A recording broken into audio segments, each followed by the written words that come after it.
Hello friends and very good afternoon. Welcome to IPL revision session. आज के revision session में हमारा जो एक्ट है that is design act. IPL का जो नेक्स्ट कॉन्सेप्ट हम पढ़ने वाले हैं that is related to design act. Confusion हमेशा होता है कि सर डिजाइन और कॉपीराइट में क्या फर्क है। बहुत लेंथ में यहाँ पर डिस्कशन करा हुआ है कि अगर कोई पर्टिकुलर शेप या कॉन्फ़िगरेशन हमने बनाया है तो उसको हम डिजाइन में रजिस्टर करें या फिर कॉपीराइट में रजिस्टर करें। लेकिन फिलहाल हम इसके बेसिक्स का रिवीजन पहले कर लेते हैं, फिर डिजाइन और कॉपीराइट की जो चर्चा है आगे जाके ऑटोमेटिकली हो जाएगी। तो जैसे कि हर एक्ट में हम ध्यान रखते हैं उसका एक्ट और रूल्स का ईयर हमको ध्यान रखना है। सो अगेन डिजाइन एक्ट आपको ध्यान रखना पड़ेगा दोस्तों।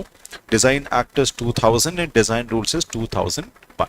अब डिजाइन को डिफाइन कहां करा गया है एक्ट में? It is defined under section 2। Designs में क्या क्या आता है? So it includes only the features of shape, configuration, pattern, ornament, composition of lines or color और combination thereof। क्या क्या आता है? कोई भी आपने किसी चीज का शेप बनाया या फिर आपने कोई कॉन्फ़िगरेशन रखा। कॉन्फ़िगरेशन आईसी का कॉन्फ़िगरेशन होता है। आप देखेंगे कंप्यूटर या लैपटॉप में इंटीग्रेटेड सर्किट होता है। सो हर कंपनी के सर्किट का कॉन्फ़िगरेशन अलग अलग होता है, उसको भी हम डिजाइन बोलते हैं। कोई भी आपने पैटर्न डेवलप करा, कोई ऑर्नामेंट ज्वेलरी की डिजाइन आपने डेवलप करी, या कोई भी कॉम्पोजिशन ऑफ लाइंस का कॉम्पोजिशन मतलब आपने कुछ आड़ी तिरछी लाइन बना दी और इसमें एक इनोवेटिव डिजाइन बना दी, इसको हम बोलते हैं कॉम्बिनेशन ऑफ लाइंस और कलर, या इन सब का कॉम्बिनेशन किसी भी फॉर्म में 2D हो या 3D हो। इस चीज को हम डिजाइन एक्ट में रजिस्टर करवा सकते हैं। कब? जब it is capable of for industrial production. इस चीज का इंडस्ट्रियल प्रोसेस हो जाना चाहिए और यू कैन जज दिस बाय आई। इसका मतलब अगर आपकी जो डिजाइन है या शेप या कॉन्फ़िगरेशन है आपका सिर्फ इमेजिनेशन है और आपने इमेजिनेशन पुट अप करा तो उसका रजिस्ट्रेशन डिजाइन में नहीं होगा। आपको उसको पेन डाउन करना पड़ेगा, पेपर में उसको फ्रेम करना पड़ेगा ताकि रजिस्ट्रार या कंट्रोलर उसको देख सके बाय पेयर आई। उसको हम डिजाइन एक्ट में रजिस्टर कर सकते हैं। हाँ, डिजाइन में क्या क्या नहीं आता है जरा उसको भी देख लें। इट डज नॉट इंक्लूड, ये हमारे लिए ज्यादा इंपॉर्टेंट है, एनी मोड और प्रिंसिपल और कंस्ट्रक्शन और anything which is in substance और मेयर मैकेनिकल डिवाइस। अगर बाय चांस कोई मैकेनिकल डिवाइस है मतलब कोई मशीन है तो उसको हम डिजाइन में रजिस्ट्रेशन उसका हम नहीं करते हैं। ध्यान रखें, मशीन के शेप का रजिस्ट्रेशन हो जाएगा लेकिन मशीन का डिजाइन में रजिस्ट्रेशन नहीं होगा। या फिर किसी प्रिंसिपल का कोई सिद्धांत होता है उसका रजिस्ट्रेशन हम डिजाइन में नहीं कर सकते। एनी ट्रेडमार्क, डिजाइन में ट्रेडमार्क का रजिस्ट्रेशन नहीं होगा क्योंकि ट्रेडमार्क का रजिस्ट्रेशन कहां होता है? ट्रेडमार्क एक्ट में। कोई भी प्रॉपर्टी मार्क या फिर कोई भी आर्टिस्टिक वर्क का भी रजिस्ट्रेशन डिजाइन में नहीं होता है क्योंकि ये जो आर्टिस्टिक वर्क है कहां कवर्ड है दोस्तों? कॉपीराइट एक्ट में कवर हो जाता है। क्या ऑब्जेक्टिव है भाई? अगर किसी पर्सन ने कोई इनोवेटिव या ओरिजिनल या न्यू डिजाइन बनाई है तो ये एक्ट उसको प्रोटेक्शन देगा ताकि और कोई इसको कॉपी नहीं कर पाए। और ये जो डिजाइन है वो कहां पर इंप्लीमेंट करेगा? In any industrial process. And it also promotes innovative activity. Design act में अगर डिजाइन को प्रोटेक्शन मिलेगा तो काफी सारे लोग मोटिवेट होंगे ताकि वो नई नई डिजाइन बनाए और उससे इनोवेटिव एक्टिविटी और कर पाए। डिजाइन एक्ट में प्रोप्राइटर मतलब क्या है? प्रोप्राइटर मतलब जिसने डिजाइन बनाई उसी को हम प्रोप्राइटर बोलते हैं, लेकिन यहाँ पर प्रोप्राइटर की थोड़ी सी एक्सटेंडेड डेफिनेशन है, उसको भी हम समझ लेते हैं। If the author of the design for good consideration executes the work for some other person that is mister A, proprietor is mister A. क्या लिखा हुआ है जरा समझना। ऑथर ऑफ द डिजाइन, जिसने डिजाइन बनाई, मैंने अपनी डिजाइन किसी और को बेच दी फॉर अ गुड कंसिडरेशन। मैंने अपनी बनाई हुई डिजाइन आपको एग्जीक्यूट कर दी 4 करोड़ रुपए में, तो आप क्या हो जाओगे? Proprietor of that original design, क्योंकि आपने मुझसे ये डिजाइन खरीद ली है। आसान। Second, if any person, for example mister A, acquires the design or the right to apply the design to any article either exclusively of any other person, proprietor is Mr. A। First point का बिल्कुल opposite point second point है। अगर कोई person किसी और से design को खरीद लेता है, उसकी यूज की राइट खरीद लेता है, तो अगर आपने राइट या डिजाइन को खरीदा है तो आप उसके प्रोप्राइटर हो गए। Third, in any other case the author of the design by chance मैंने डिजाइन बनाई तो मैं क्या हो गया, ऑथर, मैं इसका प्रोपराइटर भी हो गया। अब मैंने अपने डिजाइन को एग्जीक्यूट नहीं करा, आपको राइट नहीं दी और मैंने डिजाइन आपको बेची भी नहीं, तो ऑथर भी मैं, प्रोपराइटर भी मैं। ठीक है। Next, if property in or the right to apply design has devolved from original proprietor upon any other person, it includes that other person। क्या मतलब है, मैंने अपने नाम पर डिजाइन रजिस्टर करवाई है, मेरे डेथ के बाद ये डिजाइन किसमें डिवॉल्व हो जाएगी, डेलीगेट हो जाएगी, ट्रांसफर हो जाएगी, मेरे लीगल हायर्स में या लीगल रिप्रेजेंटेटिव में। तो इस केस में हम प्रोप्राइटर किसको बोलेंगे, लीगल हायर या लीगल रिप्रेजेंटेटिव। चलो, prohibition of registration of certain designs, आप कुछ डिजाइन को रजिस्टर नहीं कर सकते। एग्जामिनेशन के लिए इंपॉर्टेंट दोस्तों ध्यान रखना, इसका सेक्शन भी याद करना पड़ेगा। सेक्शन 4 ये बताता है कि आप कौन कौन से डिजाइन्स को रजिस्टर नहीं कर सकते। First, design is not new और ओरिजिनल। अगर आपके डिजाइन कहीं से अडेप्टेड है, कहीं से कॉपीड है, ओरिजिनल नहीं है, तो हम उस डिजाइन को रजिस्टर नहीं कर सकते। लेकिन हाँ ध्यान रखना, कुछ पुरानी डिजाइन को मिला जुला कर आपने कोई नई डिजाइन बना दी, combination of old design resulting into new can be registered. इसका मतलब ये हुआ कि आपकी डिजाइन न्यू होना चाहिए, चाहे आपने ओरिजिनल डिजाइन बनाई, पुरानी डिजाइन को कंबाइन कर कर अगर कोई न्यू डिजाइन बन गई तो भी चलेगा। न्यू और ओरिजिनल में फर्क, ओरिजिनल मतलब पहली बार आपने डिजाइन बनाई, न्यू मतलब हो सकता है कि आपने पुरानी डिजाइन को कंबाइन कर कर एक नई डिजाइन बनाई। It may not be original but it is new. Clear? Design has been disclosed to public anywhere in India or in any other country by publication in tangible form or by use or in any other way prior to filing date or where applicable priority date of application for registration। अगर आपकी जो design है, shape है, configuration है, वो India में या India के बाहर कहीं डिस्क्लोज हो गया है, वो डिजाइन ऑलरेडी कहीं पब्लिश हो चुकी है, किसी ने उसके रजिस्ट्रेशन की एप्लीकेशन ऑलरेडी दे दी है, प्रायोरिटी डेट ऑलरेडी ले ली है, तो इस डिजाइन का रजिस्ट्रेशन आप नहीं कर सकते। Design is not significantly distinguishable from known designs और कॉम्बिनेशन ऑफ नोन डिजाइन्स। आपने ऐसी डिजाइन बनाई कि ऐसा लग रहा है कि आपने इस डिजाइन को कॉपी करा है, ये डिजाइन सिग्निफिकेंटली डिस्टिंग्विशेबल नहीं है। मैंने बोला ना, डिजाइन का रजिस्ट्रेशन तभी होगा जब आपकी ओरिजिनल डिजाइन होगी या न्यू डिजाइन होगी। आपने ओल्ड डिजाइन को कॉपी करा, लेकिन आपने कॉपी ढंग से नहीं करा। आपने क्या करा कि जो पुरानी डिजाइन है उसको इनोवेट नहीं करा, पुरानी डिजाइन्स को कंबाइन करके इनोवेट नहीं करा, लगभग पुरानी डिजाइन जैसे ही लग रहा है, तो फिर ये डिस्टिंग्विशेबल नहीं है, आपकी डिजाइन का रजिस्ट्रेशन नहीं होगा। हाँ, combination of expired designs resulting into new can be registered, already discuss कर लिया है।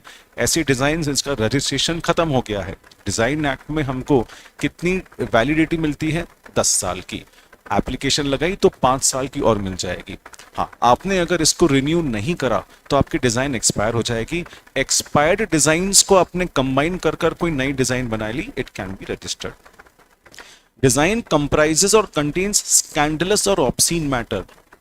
ऐसी डिजाइन आपने बनाई जो पब्लिक, जिसमें रिलीजियस सेंटिमेंट्स हर्ट हो रहे हैं, पब्लिक के जो इमोशंस है वो हर्ट हो रहे हैं, स्कैंडलस है, वेग है, ऐसी डिजाइन का रजिस्ट्रेशन नहीं होता है।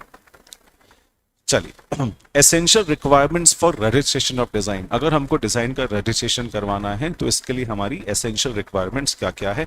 पहली रिक्वायरमेंट बहुत easy, design should be new और original, very easy. Second, design should relate to features of shape, configuration, pattern etcetera. ये हमने सेक्शन 2 में ही पढ़ लिया था कि डिजाइन में क्या क्या आता है। सो पहला, डिजाइन में क्या क्या आता है एज पर सेक्शन 2 वो होना चाहिए, and these all these things should be new और ओरिजिनल।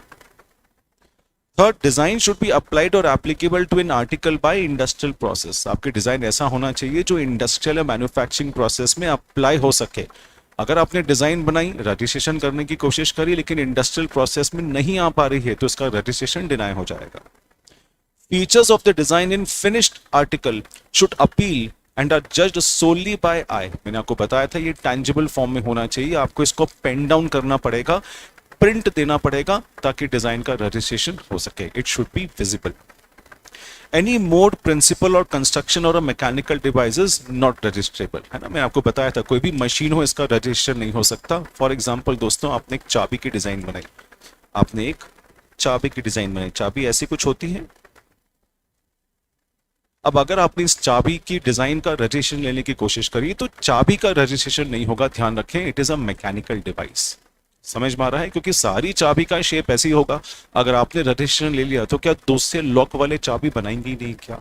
तो मैकेनिकल डिवाइस का कभी भी रजिस्ट्रेशन नहीं होता है। The design should not include any trademark और प्रॉपर्टी मार्क और आर्टिस्टिक वर्क, ऑलरेडी हम इसको पढ़ चुके हैं। चलिए, तो क्या क्या रिक्वायरमेंट्स है रजिस्ट्रेशन की वो तो हमने देख ली। अब इसका रजिस्ट्रेशन करते हैं, एप्लीकेशन देंगे रजिस्ट्रेशन की।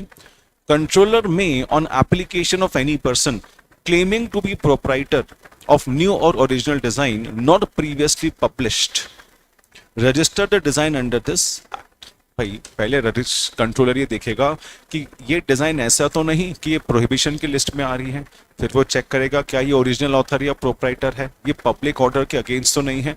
अगर सारी चीजें सही रही, पॉजिटिव रही, तो आपके नाम पर वो डिजाइन को रजिस्टर करेगा। Every application shall be in prescribed form and shall be filed in the patent office। पहले भी हमने पढ़ा था भाई कि डिजाइन के लिए सेपरेट ऑफिस नहीं होता है, इसको हम पेटेंट ऑफिस में ही डिजाइन विंग में फाइल करते हैं along with the prescribed fee। A design may be registered for not more than one class and in case of doubt as to class in which a design not to be registered, controller may decide the question। जैसे दोस्तों हमने पहले भी पढ़ा हुआ है act में कि आपको, जैसे ट्रेडमार्क में हमने पढ़ा है कि आपको ट्रेडमार्क कौन सी क्लास ऑफ गुड्स में लेना है, वैसे डिजाइन का भी होता है कि आपको ये डिजाइन कौन सी क्लास में रजिस्टर करवानी है। फॉर एग्जांपल आपने एक बोल बनाया, अब इस बोल को आप यूटेंसिल में रजिस्ट्रेशन करवाना चाहते हो कि बकेट में रजिस्ट्रेशन करवाना चाहते हो, ये आपको बताना पड़ेगा। अगर कंफ्यूजन है तो डिसीजन किसका फाइनल होगा? कंट्रोलर का। The controller may refuse to register the design presented to him, but any person aggrieved by any such refusal may appeal to high court। भाई कंट्रोलर के पास पावर है कि वो आपकी डिजाइन के रजिस्ट्रेशन को एक्सेप्ट ही नहीं करे। वो बोलेगा नहीं भैया ये वाली डिजाइन तो कॉपीड है, मैं इसका रजिस्ट्रेशन की एप्लीकेशन एक्सेप्ट नहीं करूंगा। इस केस में आप कंट्रोलर के डिसीजन के अगेंस्ट हाई कोर्ट में अपील फाइल कर सकते हो।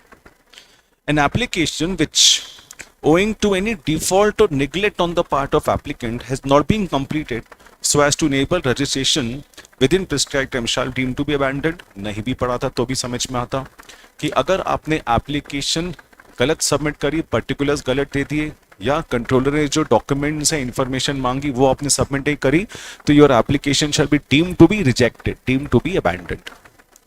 A design when registered shall be registered as on the date of application for registration। very very important। इसका मतलब क्या है? आपने डिजाइन की एप्लीकेशन लगाई ऑन 1/1/2023, आपको इस डिजाइन का रजिस्ट्रेशन ग्रांट हो गया ऑन 7 नवंबर 2023। बधाई हो, रजिस्ट्रेशन मिल गया। अब रजिस्ट्रेशन कितने साल का मिलता है? 10 साल के लिए। ये 10 साल गिनेंगे कहां से? 1 जनवरी से गिनेंगे, from the date of making application, 7 नवंबर से नहीं। वो यही बोल रहा है, अ डिजाइन व्हेन रजिस्टर्ड, 7 नवंबर को रजिस्टर हुई, shall be registered as on the date of application of registration. आपको ये 10 साल एप्लीकेशन डेट से कितना है। ठीक है दोस्त? ओके ठीक है, ये डिजाइन रजिस्ट्रेशन प्रोसेस इजी, इसका प्रोसीजर हम देख लेते हैं, डिटेल में भी मैंने समझाया है। सबसे पहले क्या करते हैं, हम एप्लीकेशन को सबमिट करते हैं। किसको सबमिट करना है? कंट्रोलर को। So to controller general of patent office, हमने इसका रजिस्ट्रेशन दे दिया। डिजाइन विंग में आप जाएंगे पेटेंट ऑफिस में, वहां एप्लीकेशन दे देंगे इन फॉर्म नंबर 1। उसके बाद आपकी एप्लीकेशन का एग्जामिनेशन होगा। कौन करेगा एग्जामिनेशन? बड़ा आसान है सर, एग्जामिनर करेगा, with reference to compliance to design act and rules. उसके बाद examiner forwards report to controller. Examiner जब आपकी एप्लीकेशन को एग्जामिन करेगा तो एग्जामिनेशन रिपोर्ट बनाएगा। ये एग्जामिनेशन रिपोर्ट किसको हैंड ओवर कर देगा? कंट्रोलर। कंट्रोलर अब क्या करेगा? कंट्रोलर आपकी एप्लीकेशन को एक्सेप्ट करेगा if compliance is proper. Report में कोई क्वालिफिकेशन या ऑब्जेक्शन नहीं होगा तो आपकी एप्लीकेशन एक्सेप्ट हो जाएगी, लेकिन रिपोर्ट में अगर कोई नेगेटिव पॉइंट हुआ तो आपकी एप्लीकेशन रिजेक्ट हो जाएगी। It can also be amended with controllers permission. आपकी जो एप्लीकेशन है उसमें अगर कुछ चेंज सजेस्टेड है तो कंट्रोलर की परमिशन से वो आप चेंज भी कर सकते हो, that is called amendment. Then hearing of objection. अगर कोई एग्जामिनेशन रिपोर्ट में ऑब्जेक्शन रेज हुआ है तो वो ऑब्जेक्शन किसको भेज दिया जाएगा? एप्लीकेंट को। अब एप्लीकेंट को मालूम पड़ेगा कि उसकी एप्लीकेशन क्यों नहीं एक्सेप्ट हो रही है। Application has to file reply with in prescribed period else application is withdrawn. Prescribed period में रिप्लाई फाइल कर दो, नहीं तो एप्लीकेशन रिजेक्ट हो जाएगी। If reply filed, controller gives notice and fixes date of hearing and passes order. जिसने objection लिया, controller उसको भी नोटिस भेजेगा, दोनों पार्टीज की हियरिंग सुनेगा और उसके बाद फिर लेट्स से कंट्रोलर उसके एप्लीकेशन को एक्सेप्ट भी कर सकता है या फिर रिजेक्ट भी कर सकता है। जिसके खिलाफ ये ऑर्डर गया वो कंट्रोलर के डिसीजन के अगेंस्ट कहां अपील कर सकता है दोस्तों? हाई कोर्ट में अपील कर सकता है। चलो, publication of particulars. If application is accepted, अगर कंट्रोलर ने आपकी रजिस्ट्रेशन के एप्लीकेशन को एक्सेप्ट कर लिया, कंट्रोलर इसको डायरेक्ट करेगा for registration. All particulars are published if in official journal of patents. कहां पर छपेगी ये पर्टिकुलर्स, ये इंफॉर्मेशन कहां पर पब्लिश होती है? इन official journal of patents. Design का सेपरेट जर्नल नहीं होता है, पेटेंट जर्नल में ही डिजाइन की पर्टिकुलर्स और इंफॉर्मेशन पब्लिश होती है। जैसे ही आपको रजिस्ट्रेशन ग्रांट होगा तो आपको सर्टिफिकेट ऑफ रजिस्ट्रेशन मिलेगा, जो कि कितने साल तक वैलिड होता है? 10 साल के लिए। हाँ, अगर आप इसको एक्सटेंड करवाना चाहते हो, रिक्वेस्ट फाइल करो, 5 साल के लिए एक्सटेंड भी हो सकता है। ये रिक्वेस्ट फाइल करनी पड़ेगी, आपका राइट नहीं है। रिक्वेस्ट फाइल करोगे तो कंट्रोलर इसको 5 साल तक और आगे एक्सटेंड कर सकता है। जरूरी नहीं है कि वो 5 साल तक करे, 1 या 2 साल तक भी कर सकता है, लेकिन मैक्सिमम कितने पीरियड तक कर सकता है? 5 साल। Next, registration to be in respect of particular article. थोड़ा सा इंपॉर्टेंट, जरा इसको देखें क्या बोल रहा है। सेक्शन 6 इंपॉर्टेंट, अ डिजाइन में be registered in respect of any और ऑल ऑफ द आर्टिकल्स। हम यहां पर सिंप्लीफाई करने के लिए आर्टिकल्स की जगह कौन सा वर्ड यूज करेंगे? गुड्स। आर्टिकल्स मतलब goods. I repeat, a design may be registered in respect of any or all of the goods comprised in prescribed class of articles। भाई एक क्लास है फर्नीचर, तो फर्नीचर अलग अलग होते हैं, chair, sofa sets, table etcetera. अब आप आपकी डिजाइन उन सारी क्लासेस में रजिस्टर कर सकते हो। एक क्लास में जितने गुड्स आ रहे हैं, चेयर, सोफा सेट एक्सेट्रा, सब में रजिस्ट्रेशन आप कर सकते हो। ठीक है, जैसे एक क्लास है बकेट। अब बकेट में you have a large bucket, you have a medium bucket, you have a small bucket. तो एक ही क्लास में 3 बकेट्स है। तो आपकी जो डिजाइन है that may be applicable to all goods, that is small bucket, medium bucket and large bucket. पहला sentence. दूसरा sentence, any question arising as to the class with in which any good falls shall be determined by the controller. वो बोल रहे हैं अगर कोई confusion है कि हम हमारी डिजाइन को कौन से क्लास ऑफ गुड्स में रजिस्टर करवाएं, तो इसका फाइनल डिसीजन कौन करता है? कंट्रोलर। थर्ड, अब इंपॉर्टेंट है दोस्तों, वेयर हर design has been registered in respect of any good comprised in a class of article, the application of proprietor of design to register it in respect of some one or more other good comprised in that class shall not be refused, nor shall the registration will invalidate it। क्या मतलब है? पहले इतना समझ लो। आपने क्या करा कि एक चेयर की डिजाइन आपने रजिस्टर करवाई। नॉर्मली चेयर की कितनी लेग्स होती है? 4। आपने एक इनोवेटिव चेयर बनाई जिसकी एक ही लेग है, एक लेग पर एक चेयर है, तो ये आपने एक इनोवेटिव डिजाइन बनाई।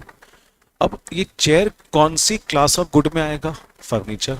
तो आपने फर्नीचर क्लास ले लिया, फर्नीचर क्लास में एक गुड दैट इज चेयर का आपने रजिस्ट्रेशन ले लिया। ठीक है, अब आप क्या कर रहे हो? उसी क्लास के दूसरे गुड में सेम डिजाइन रजिस्ट्रेशन करने की कोशिश कर रहे हो। तो ये पॉइंट बोल रहा है कि आपका जो रजिस्ट्रेशन की एप्लीकेशन है वो रिफ्यूज नहीं होगी या फिर इनवैलिडेट नहीं होगी। कंट्रोलर ये नहीं कह सकता कि आपने तो एक सिंगल लेग चेयर बनाई, अब आप सिंगल लेग सोफा सेट बना रहे हो, तो आपने सिंगल लेग चेयर की डिजाइन कॉपी करके सिंगल लेग सोफा सेट बना रहे हो, वो एप्लीकेशन को रिफ्यूज नहीं कर सकता, because this is in case of second good in the same class. तो वो यही बोल रहा है कि आपकी एप्लीकेशन रिजेक्ट नहीं होगी on the ground of the design not being new or original design by reason only that it was so previously registered। वो ये बोल रहा है कि आप आपकी फर्नीचर क्लास में चेयर की डिजाइन का रजिस्ट्रेशन हो गया सिंगल लेग, अब आप वैसी ही डिजाइन सिंगल लेग का सोफा सेट बना रहे हो तो कंट्रोलर ये नहीं बोलेगा कि नहीं भैया आपने एक क्लास में सिंगल लेग का रजिस्ट्रेशन ले लिया ना, अब उसी क्लास में हम सेम डिजाइन को दूसरे गुट में रजिस्टर नहीं करेंगे, वो ये नहीं बोल सकता, वो एक्सेप्ट कर लेगा। आप सोफा सेट को भी सिंगल लेग डिजाइन में अपने नाम से रजिस्ट्रेशन करवा सकते हो। Second, it will also not be rejected on the ground that design have been previously published in India or in any other country by reason only that it has been applied to good in respect of which it was previously registered। वो ये बोलेगा कि पहले case में single legged chair की design का registration हो चुका था। अब सेकंड पॉइंट में वो क्या बोल रहा है, सेकंड पॉइंट में बोल रहा है कि अभी डिजाइन का रजिस्ट्रेशन नहीं हुआ, आपने डिजाइन की रजिस्ट्रेशन की एप्लीकेशन दी है और वो पब्लिश हो चुकी है। इसका मतलब सिंगल लेग चेयर की डिजाइन की एप्लीकेशन दी है, वो पेटेंट जर्नल में पब्लिश हुई है। हाथों हाथ आपने एक और एप्लीकेशन दे दी सिंगल लेग सोफा सेट की, तो ये बोल रहे हैं कि कंट्रोलर इसको रिजेक्ट नहीं कर सकता कि भाई आप ही की डिजाइन का हमने पब्लिकेशन कर दिया है। अब सेम डिजाइन आप सोफा सेट में भी ले रहे हो, आप बिल्कुल ले सकते हो, आपकी एप्लीकेशन रिजेक्ट नहीं होगी। ठीक है। It may be noted that such subsequent registration shall not extend the period of copyright in the design beyond that arising from previous registration। Sir इसका क्या मतलब है, जरा समझाओ। इसका मतलब ये है दोस्तों, आपने चेयर का रजिस्ट्रेशन लिया 10 साल तक, फिर आपने 1 साल बाद सेम डिजाइन का रजिस्ट्रेशन के लिए एप्लीकेशन किसके दी, सोफा। 1 साल बाद, इसका मतलब ये नहीं है कि डिजाइन सेम है तो चेयर की वैलिडिटी 10 साल की जगह 11 साल हो जाएगी। वो बोल रहे हैं चेयर की वैलिडिटी 10 साल की रहेगी, सोफा सेट की वैलिडिटी सेपरेट 10 साल रहेगी। आप चेयर की डिजाइन को एक्सटेंड मत कर देना, ये ध्यान रखना। ठीक है, validity will not be extended. हम सेम आपकी डिजाइन है ना दूसरे गुट में रजिस्टर कर देंगे, इसका मतलब ये मत मानना कि इसमें वैलिडिटी भी आपकी बढ़ गई। Where any person makes an application for registration of design in respect of any good and either, वो बोल रहा है अगर एक पर्सन ने डिजाइन के रजिस्ट्रेशन की एप्लीकेशन फाइल करी है तो that design has been previously registered by another person, उस डिजाइन को किसी और पर्सन ने रजिस्ट्रेशन कर लिया है, या that design to which application relates consists of design previously registered by another person in respect of same or some other article with modifications or variations not sufficient to alter character or substantially to affect the identity thereof, then if at any time while application is pending the applicant becomes the registered proprietor of design previously registered, the foregoing provisions of section shall apply as if at the time of making application the applicant had been the registered proprietor of the design। देखो वो क्या बोल रहा है, ध्यान से समझो। वो ये बोल रहा है कि अगर किसी पर्सन ने एप्लीकेशन लगाई, मैंने एक एप्लीकेशन लगाई सिंगल लेग चेयर की, अब ये वाली डिजाइन ऑलरेडी किसी ने रजिस्टर करवा ली या फिर उसकी रजिस्ट्रेशन की एप्लीकेशन पेंडिंग है। ठीक है, तो जैसे ही उस पर्सन की एप्लीकेशन क्लियर हो जाती है तो उसी पर्सन को डिजाइन का रजिस्टर्ड प्रोप्राइटर बोलेंगे, मुझे नहीं बोलेंगे। मेरी एप्लीकेशन तो पेंडिंग है, उस डिजाइन का रजिस्ट्रेशन मुझे नहीं मिलेगा, जिसने एप्लीकेशन पहले फाइल करी उसको मिल जाएगा। हमको भी पता है लैंग्वेज कॉम्प्लिकेटेड है लेकिन मतलब बड़ा सिंपल है, जिसने पहले डिजाइन के लिए अप्लाई करा उसी को ये डिजाइन मिलेगी। चलो नेक्स्ट, सब्स्टिट्यूशन ऑफ एप्लीकेंट और जॉइंट क्लेमिंग। इसका मतलब क्या है जरा समझना। क्या मतलब है सब्स्टिट्यूशन ऑफ एप्लीकेंट और जॉइंट क्लेमिंग? कभी कभी ऐसा होता है कि डिजाइन की एप्लीकेशन आपने लगा दी लेकिन आपके अलावा कुछ और पर्सन ही बोल रहे हैं कि हमने भी डिजाइन को बनाने में मदद करी है तो हमारा नाम भी इसमें जोड़ो। दूसरे लोग भी डिजाइन में क्लेम कर रहे हैं तो हम हमारी एप्लीकेशन में एप्लीकेंट्स का नाम या तो सब्स्टिट्यूट कर रहे हैं, उसमें बदलाव कर रहे हैं, या फिर एडिशनल लोगों को जोड़ रहे हैं। ठीक है, इसी को हम बोलते हैं सब्स्टिट्यूशन ऑफ एप्लीकेंट और joint claiming. Name of applicant can B substituted, बदलना। फॉर एग्जाम्पल मैंने डिजाइन बनाई है, मैंने एप्लीकेशन दी है मनमीत अरोरा के नाम से, लेकिन मैं अब अपने डिजाइन को रजिस्टर मनमीत अरोरा के नाम से नहीं करवाना चाहता हूं, अपनी वाइफ के नाम पर रजिस्ट्रेशन लेना चाहता हूं, Priyanka Arora. That is called substitution. तो इसकी मुझे सेपरेट एप्लीकेशन देनी पड़ेगी। So name of an applicant can be substituted और joint claim can be made. Design मैंने बनाई, मैं चाहता हूं कि मेरी एप्लीकेशन में मेरे साथ मेरी वाइफ का नाम भी जुड़ जाए ताकि हमारा उस डिजाइन पर जॉइंट क्लेम हो। तो इसकी भी आपको एप्लीकेशन देनी पड़ेगी। ये दोनों कब पॉसिबल है? If the following requirements are met. इसकी कंडीशंस है। पहली condition, claim of substitution is made before design has been registered. वो बोलेगा कि हम एप्लीकेशन में नाम चेंज तभी कर सकते हैं जब तक कि डिजाइन रजिस्टर नहीं हुई हो। डिजाइन रजिस्टर हो गई है, उसके बाद प्रोविजंस सेपरेट हो जाएंगे। Second, right of Clement shall be created. भाई जो डिजाइन को क्लेम कर रहा है, जो और दूसरा पर्सन मेरी एप्लीकेशन में अपना नाम जुड़वाना चाहता है, उसकी राइट को हम कैसे प्रूव करेंगे? या तो मैंने अपने डिजाइन को असाइन करा होगा बाय अग्रीमेंट इन राइटिंग और बाय ऑपरेशन ऑफ लॉ। उन्होंने बोला है कि भाई जो क्लेम करवाना चाहता है, आप हमको बताओ क्या आप दोनों के बीच में अग्रीमेंट हुआ है राइटिंग में क्या? अगर हाँ तो हम जॉइंट क्लेम या जॉइंट एप्लीकेंट का नाम उसमें ऐड कर देंगे। The design under consideration shall be identified in the assignment or agreement specifically by reference to number of application for registration। वो बोलेगा कि भाई हम डिजाइन को पहले आइडेंटिफाई करेंगे कि क्या क्लेम सही करा है, क्या उसी डिजाइन के रेफरेंस में एडिशनल पर्संस क्लेम कर रहे हैं। अगर हाँ तो हम उसका नाम भी एप्लीकेशन में जोड़ देंगे। The rights of claimant in respect of design have been finally established by a court। कभी कभी डिस्प्यूट हो जाता है, कभी कभी डिस्प्यूट हो जाता है कि कंट्रोलर बोलता है नहीं हम जॉइंट क्लेमेंट को एक्सेप्ट नहीं करेंगे, तो वो कहां चले जाएगा? कोर्ट में। अगर कोर्ट ने ऑर्डर दे दिया तो फिर ऑर्डर की कॉपी आप कंट्रोलर को दे दो, आपका नाम उसमें जुड़ जाएगा। A request for substitution of applicant shall be filed in form number 2 along with required fees। Easy। If the above requirements are fulfilled and controller is satisfied that upon registration the claimant will be entitled to any interest, the controller may direct that the application shall be proceed in the name of claimant and in the name of claimants and applicant or other joint applicants as the case may be। अगर controller satisfy हो जाता है कि Clement का भी इसमें interest है by verifying the documents and information, तो कंट्रोलर इसमें आगे बढ़ जाता है, वो एप्लीकेशन में या रजिस्ट्रेशन में नाम एडिशनल क्लेमेंट्स का भी जोड़ देता है। However, in case of joint applicants, controller shall not pass such direction without the consent of other joint applicants। हमने हमारी डिजाइन ऑलरेडी 3 नाम से रजिस्टर की एप्लीकेशन लगा चुके हैं।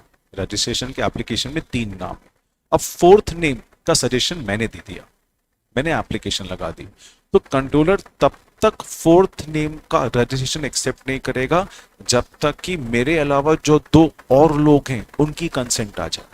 मतलब सारे जॉइंट एप्लीकेंट्स की कंसेंट आएगी तो ही एडिशनल क्लेमेंट का नाम उसमें जुड़ेगा, ये ध्यान रखना। In case joint applicant dies at any time before the design has been registered, request may be made for substitution by survivor and controller may direct that application shall proceed in the name of survivors alone। However, no such direction shall be issued without consent of legal representative of the deceased। बहुत आसान है, design की application लगाई mister A और mister B ने, ठीक है, registration grant होने के पहले मिस्टर ए की डेथ हो गई, तो मिस्टर बी ने एप्लीकेशन दी कि मिस्टर ए की डेथ हो गई है तो इस डिजाइन का रजिस्ट्रेशन मेरे नाम पर, बी कौन है? सर्वाइवर, मेरे नाम पर प्रोसेस करा जाए। बी के नाम पर एप्लीकेशन तभी प्रोसेस होगी अगर बी को परमिशन किससे मिल जाती है? ए के लीगल रिप्रेजेंटेटिव से। तो उसका परमिशन की कॉपी आपको सबमिट करनी पड़ेगी कंट्रोलर को, तो इस डिजाइन का रजिस्ट्रेशन चले जाएगा बी को, सर्वाइवर को। In case there is dispute between joint applicants, अगर किसी के केस में भी कोई डिस्प्यूट होगा तो मुझे बताइए फाइनल अथॉरिटी किसकी होगी? कंट्रोलर की। कंट्रोलर जब भी कोई डिस्प्यूट का सॉल्यूशन देगा वो अदर पार्टीज को अपॉर्चुनिटी ऑफ बीइंग हर्ड जरूर देगा. He will give reasonable opportunity of being heard to all the parties and then he will take final decision. Okay, next, register of designs. अब patent office में designs के लिए एक अलग से register होता है. इट प्रोवाइड्स कि in a patent office a book will be kept. It is called register of designs, where names, address of proprietors of registered designs, notifications of assignments, transmissions and such other matter as may be prescribed will be there.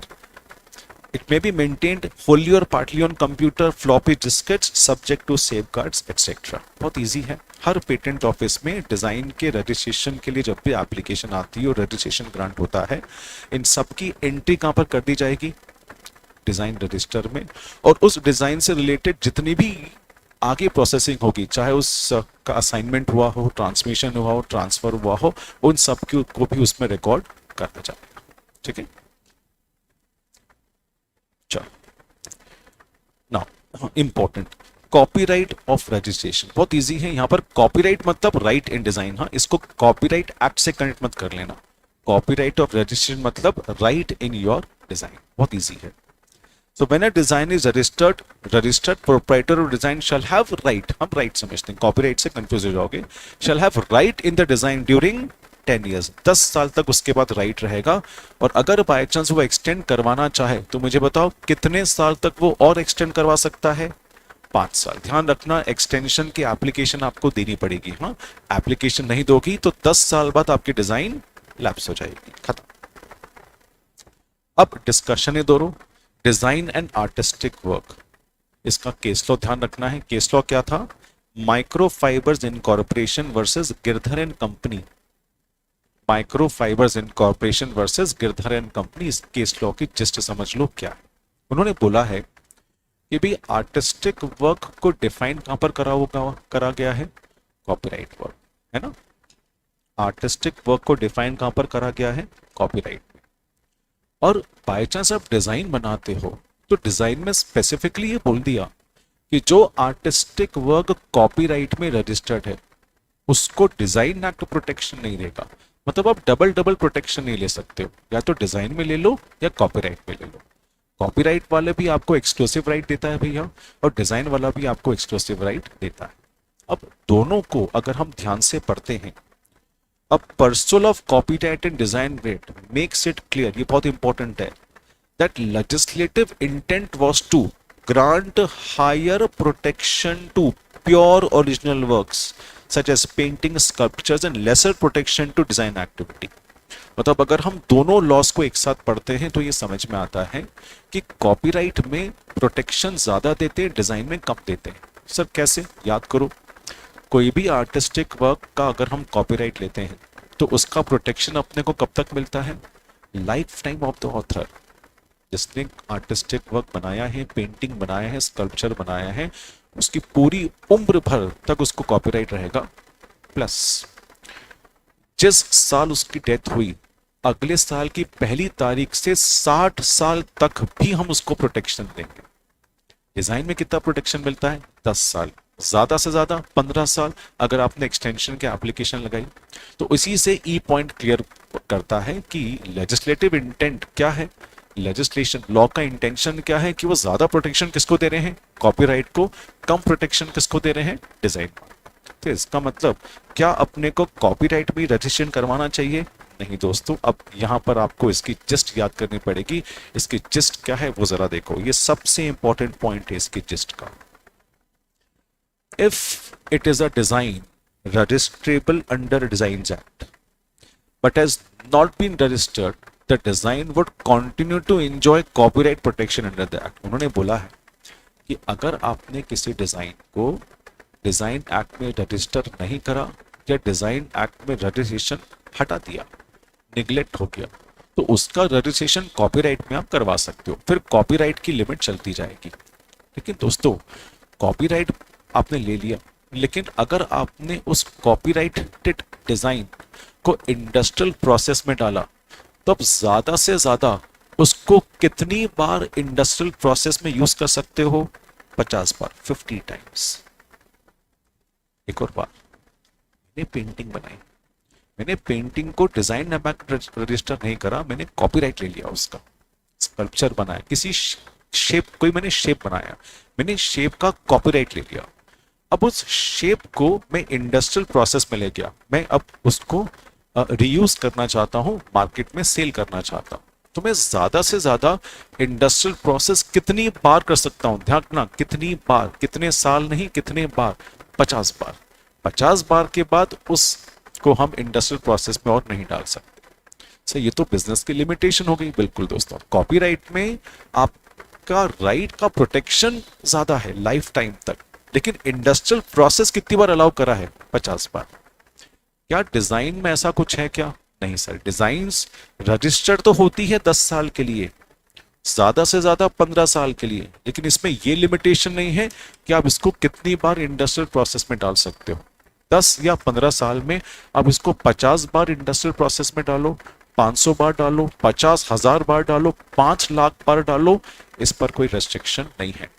तो दोस्तों, अगर आपको किसी shape, configuration या किसी भी work का industrial process से पैसा या प्रॉफिट ज्यादा कमाना है, बोलो समझदारी क्या होगी? उसका कॉपीराइट ले कि उसको डिजाइन एक्ट में रजिस्टर करवाए, उसको डिजाइन एक्ट में रजिस्टर करवाओ। इंडस्ट्रियल प्रोसेस पर इसकी लिमिटेशन नहीं है। कॉपीराइट करवाया, लाइफ टाइम तक प्रोटेक्शन तो है, लेकिन इसके इंडस्ट्रियल प्रोसेस पर लिमिटेशन है। ज्यादा से ज्यादा कितनी बार इंडस्ट्रियल प्रोसेस पे ले जा सकते हो इसको? 50 बार। ठीक है, चलो, रिस्टोरेशन ऑफ लैप्स्ड डिजाइन। अगर आपकी डिजाइन लैप्स हो गई है, लैप्स मतलब 10 साल में आपको रिन्यूअल फीस देनी रहती है, 3 साल बाद आपने रिन्यूअल फीस ही नहीं दी तो आपकी डिजाइन लैप्स हो गई, तो क्या हम उसको रिस्टोर कर सकते हैं? उसी के प्रोविजन सेक्शन 12 में डिस्कस करे गए हैं। If a design has ceased to have effect by reason of failure to pay the fees for extension of copyright, make an application for restoration in prescribed manner and prescribed fee within 1 year from the date on which design ceased to have been effect. जिस date को आपकी design seize हुई है, lapse हो गई है, उसके 1 साल के अंदर आप उसके रिस्टोरेशन के एप्लीकेशन दे सकते हो और उसमें प्रिस्क्राइब्ड फीस आप फाइल कर दो। कौन एप्लीकेशन दे सकता है? या तो प्रोप्राइटर या फिर उसके लीगल रिप्रेजेंटेटिव। कभी कभी ऐसा होता है कि प्रोप्राइटर की डेथ हो जाती है और उसकी रिन्यूअल फीस भरना भूल जाते हैं, तो वो लीगल रिप्रेजेंटेटिव कुछ महीनों बाद उसकी रिस्टोरेशन की एप्लीकेशन दे सकता है, उसको रिस्टोर कर सकता है। Where the design was held by 2 or more person jointly, then with the leave मतलब with the permission, leave मतलब permission of controller, one or more of them without joining the others. Joint applicants में जरूरी नहीं कि सारे joint applicants restoration के application लगाएं, controller की परमिशन आप ले लो, तो जॉइंट एप्लीकेंट्स में से अगर किसी एक एप्लीकेंट ने भी एप्लीकेशन लगा दी चल जाएगा। An application under this section shall contain a statement verified in prescribed manner, fully setting out circumstances which led to failure to pay the fees, and controller may require from the applicant such further evidence as he may think fit.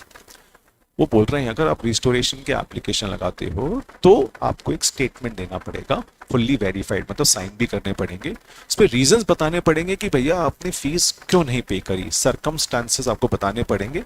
और अगर control को लगता है कि इसका evidence भी चाहिए तो कंट्रोल आपसे एविडेंस भी डिमांड कर सकता है। Can the registration of design be cancelled? According to section 19 it may be cancelled at any time after registration of design। क्या मतलब है? आपके नाम पर डिजाइन रजिस्टर हो गई और किसी ने पिटिशन लगा दिया कंट्रोलर को कि इस डिजाइन को कैंसिल कर दो, तो कंट्रोलर अगर फैक्ट्स को एनालाइज करके सेटिस्फाई हो जाता है कि डिजाइन को कैंसिल करना है, बिल्कुल कर सकता है। कैसे? On which grounds? First, the design has been previously registered. हो सकता है आपको डिजाइन का रजिस्ट्रेशन एरर में हो दे दिया हो और ये डिजाइन ऑलरेडी प्रीवियसली रजिस्टर्ड है, आपकी डिजाइन का रजिस्ट्रेशन कैंसिल हो जाएगा। That it has been published in India और elsewhere, easy. The design is not new और original, design is not registrable, ये ऐसी डिजाइन है जिसका रजिस्ट्रेशन हम दे ही नहीं सकते, फॉर एग्जाम्पल मैकेनिकल डिवाइस और principle. And it is not a design under section 2, ये सेक्शन 2 पे जो डिजाइन लिखा डिजाइन की डेफिनेशन दी हुई है, it should be a shape और अ कॉन्फ़िगरेशन और a combination of lines etcetera, उसके डेफिनेशन में नहीं आता। तो अगर ऐसा registration grant by chance error में कर भी दिया हो तो सब्सिक्वेंटली या सब्सिक्वेंट अपॉन रजिस्ट्रेशन इसका कैंसिलेशन का भी पावर कंट्रोलर के पास है। Designs to bind government as per section 20. A registered design shall have all intents the like effect as against the government as it against any person। वो बोल रहे हैं कि भाई आपने एक डिजाइन बनाई, इसका रजिस्ट्रेशन आपके पास है। अब हमने पहले देखा था पेटेंट में कि पेटेंट का रजिस्ट्रेशन कंडीशनल होता है कि आपके इन्वेंशन को गवर्नमेंट अपने लिए यूज कर सकती है, आप उसको इन्फ्रिंजमेंट नहीं मान सकते। यहां पर अगर आपके डिजाइन को गवर्नमेंट यूज करना चाहती है और गवर्नमेंट ने आपकी परमिशन के बिना डिजाइन यूज करी है तो गवर्नमेंट ने इन्फ्रिंजमेंट करा है, पेटेंट जैसा नहीं है। तो डिजाइन आपको राइट देता है दूसरे लोगों के अगेंस्ट, वैसी राइट आपको गवर्नमेंट के अगेंस्ट भी मिलती है, ये ध्यान रखो। मतलब यहाँ पर गवर्नमेंट अलग नहीं है, अगर गवर्नमेंट ने भी आपके डिजाइन को कॉपी करा है बिल्कुल उसको इन्फ्रिंजमेंट या पायरेसी मानेंगे। Piracy of registered design, piracy मतलब इन्फ्रिंजमेंट, मतलब आपकी परमिशन के बिना किसी और पर्सन इंक्लूडिंग गवर्नमेंट ने आपके डिजाइन को कॉपी करके यूज करा।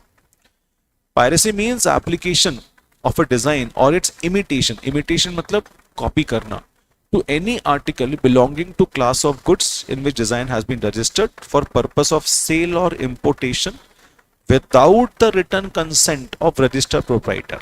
आपकी परमिशन के बिना वो आपके डिजाइन को कॉपी कर रहा है और उसके जो गुड्स है वो सेल कर रहा है या फिर इंपोर्ट के लिए यूज कर रहा है। Publishing such goods or exposing terms of sale with knowledge of unauthorised application of design also involves piracy of design. कोई अनऑथराइज्ड एप्लीकेशन है, मतलब एप्लीकेशन लगा है लेकिन उसमें आपका ऑथराइजेशन नहीं है, उसको भी हम पायरेसी मानेंगे। During existence of copyright in any design it shall not be lawful for any person without license or written consent of registered proprietor। आपकी परमिशन के बिना कोई और पर्सन क्या नहीं कर सकता। For the purpose of sale to apply or cost to be applied to good any class of article in which design is registered, design or any fraudulent or obvious imitation or to do anything with a view to enable the design software। वो बोल रहा है आपकी permission के बिना आपके design को कोई कॉपी नहीं कर सकता। Second, to import and third to publish. Already हम ऊपर पढ़ चुके थे, ये लेजिस्लेशन का मैंने सेक्शन बताया। तो तीन चीज अगर आपकी परमिशन के बिना किसी ने करा है तो उसको हम पायरेसी या इन्फ्रिंजमेंट मानेंगे। इमिटेशन मतलब कॉपी करना, इंपोर्ट आपके डिजाइन फॉरेन में रजिस्टर्ड है उसको यहाँ पर इंपोर्ट करके गुड्स बेचने लग गया, इन्फ्रिंजमेंट, या फिर आपकी परमिशन के बिना उसने आपके डिजाइन को पहले ही पब्लिश कर दिया तो इसको भी हम पायरेसी मानेंगे। Industrial and international exhibition, industrial exhibition और इंटरनेशनल एग्जीबिशन। एग्जीबिशन मतलब क्या होता है, जहां पर हम गुड्स को डिस्प्ले करते हैं। ठीक है, तो क्या हुआ दोस्तों कि आपने आपकी डिजाइन की रजिस्ट्रेशन की एप्लीकेशन दी और रजिस्ट्रेशन ग्रांट करने के पहले आपने आपकी डिजाइन का बना हुआ गुड किसी एग्जीबिशन में डिस्प्ले कर दिया। तो अब कंट्रोलर ये नहीं बोलेगा आपकी डिजाइन तो एग्जीबिशन में आ गई है, हम इसका रजिस्ट्रेशन नहीं करेंगे। ये भी हो सकता है कि रजिस्ट्रेशन की एप्लीकेशन देने के पहले आपने इसको किसी एग्जीबिशन में पब्लिक को बता दिया, तो कंट्रोलर ये नहीं बोलेगा कि देखो आपकी डिजाइन तो पब्लिक में आ गई है तो हम आपकी डिजाइन के रजिस्ट्रेशन के एप्लीकेशन एक्सेप्ट नहीं करेंगे। इसकी कुछ कंडीशंस हमको यहाँ पर पढ़नी है। तो आपकी डिजाइन की एग्जीबिशन हो गई है, कहां पर, इंडिया में या फिर इंटरनेशनली कहीं भी हो गई है। बाय एनी पर्सन, किसी ने भी आपके डिजाइन को, क्या होता है कि आप डिजाइन को एग्जीबिशन में खुद नहीं लाते हो, काफी सारे एग्जिबिटर्स होते हैं जो एग्जीबिशन ऑर्गेनाइज करते हैं, वो आपके पास आते हैं और वो बोलते हैं कि इतने पैसे ले लो आप या इतने पैसे दे दो, आप आपके डिजाइन को हमारे शोकेस में एग्जिबिट कर सकते हो। अगर आपकी डिजाइन किसी को पसंद आ गई तो खरीद भी सकता है ना, या फिर उसकी राइड भी ले सकता है।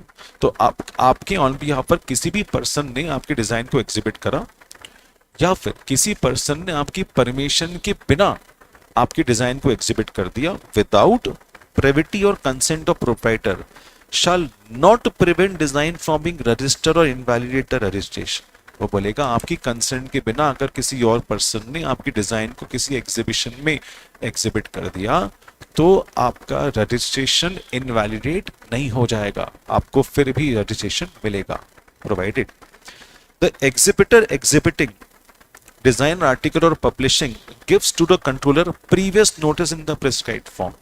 एग्जिबिटर ने कंट्रोलर को पहले ही नोटिस दे दिया था कि हम इनकी डिजाइन को एग्जिबिट कर रहे हैं, और अब आपकी डिजाइन के रजिस्ट्रेशन की एप्लीकेशन कितने महीने में चली जानी चाहिए? With in 6 months from the date of first exhibition. 6 महीने में जैसे ही पब्लिक डोमेन में वो आ गया, आपकी डिजाइन एग्जिबिट हो गई है किसी मेले में या एग्जीबिशन में, 6 महीने के अंदर भैया एप्लीकेशन दे दो। 6 महीने के अंदर एप्लीकेशन नहीं दी तो फिर कंट्रोलर के पास पावर है कि वो आपकी डिजाइन के एप्लीकेशन को 6 महीने बाद जब अप्लाई करा उसको रिजेक्ट कर सकता है। अपील, सिंपल सा section, an appeal lies to high court against order pass by controller. हमने अभी काफी सारे प्रोविजंस देखे, कंट्रोलर ऑर्डर पास करता है, अगर आप कंट्रोलर के ऑर्डर से सेटिस्फाइड नहीं हो तो आप उसके ऑर्डर के अगेंस्ट हाई कोर्ट में डायरेक्टली अपील कर सकते हो, जैसे सेक्शन 5, सेक्शन 19, सेक्शन 31, सेक्शन 35 के ऑर्डर्स के अगेंस्ट। ठीक है।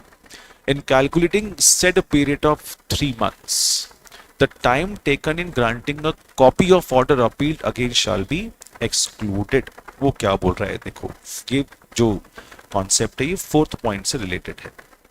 An order under section 35 refusing registration on grounds of public order or morality। आप एक डिजाइन बनाई, लेकिन डिजाइन पब्लिक मोरालिटी के अगेंस्ट है, इससे काफी सारे पब्लिक या रिलीजियस सेंटिमेंट्स हर्ट हो रहे हैं, तो आपके डिजाइन को कंट्रोलर ने रिजेक्ट कर दिया।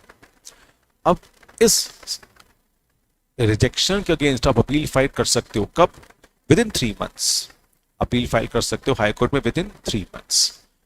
ठीक है। अब इन calculating these 3 months, the time taken in granting a copy of the order appealed against shall be excluded. वो बोल रहे हैं कि भाई 3 महीने जब आप कैलकुलेट करोगे ना, तो 3 महीने जब आप गिनोगे तो उसमें ये मत गिनना कि आपको ऑर्डर की कॉपी कब मिलती है। हो सकता है कि आपको ऑर्डर की कॉपी, कौन से ऑर्डर की कॉपी?